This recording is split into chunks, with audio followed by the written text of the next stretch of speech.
14 ফেব্ৰুৱাৰী তাৰিখে প্ৰধানমন্ত্ৰী নৰেন্দ্ৰ মোদী ডাঙৰীয়া গুৱাহাটীলৈ আকৌ এবাৰ অহাৰ সম্ভাৱনা আছে।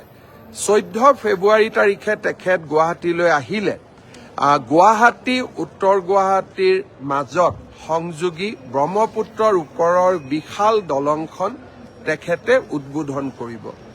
ইণ্ডিয়ান ইনষ্টিটিউট অফ মেনেজমেণ্টৰ যিটো গুৱাহাটীত আমি আৰম্ভ কৰিম তাৰো প্ৰধানমন্ত্ৰী ডাঙৰীয়াই শুভাৰম্ভ কৰিব।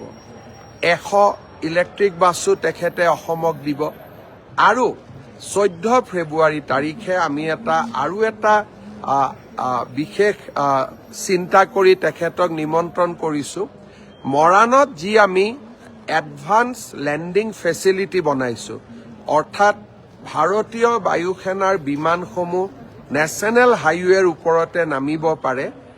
আমি প্ৰধানমন্ত্ৰী ডাঙৰীয়াক অনুৰোধ কৰিছোঁ যে এখন বিমানেৰে তেখেতেও ৰাষ্ট্ৰীয় ঘাইপথত অৱতৰণ কৰিব পাৰিব নেকি, এই চিন্তাও আমাৰ মনত আছে। প্ৰধানমন্ত্ৰী ডাঙৰীয়াক আমি নিমন্ত্ৰণ জনাইছোঁ।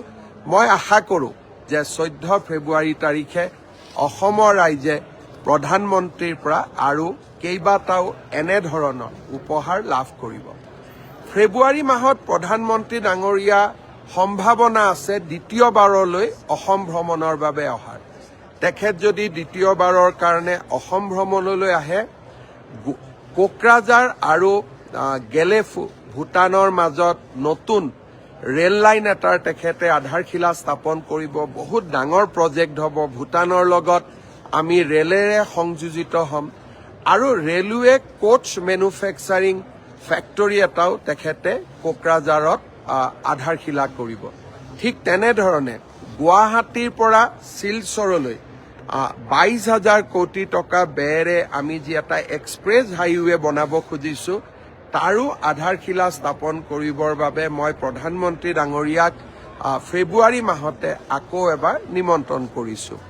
গতিকে ফেব্ৰুৱাৰী মাহৰ মই কেইবাটাও এজেণ্ডা আপোনালোকক ক'লোঁ।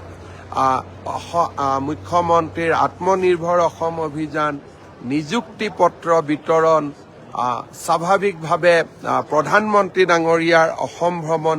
ফেব্ৰুৱাৰী মাহটোতো আমি অসমে উন্নয়ন আৰু বিকাশৰ কৰ্মযজ্ঞৰ লগত জড়িত হৈ থাকিম।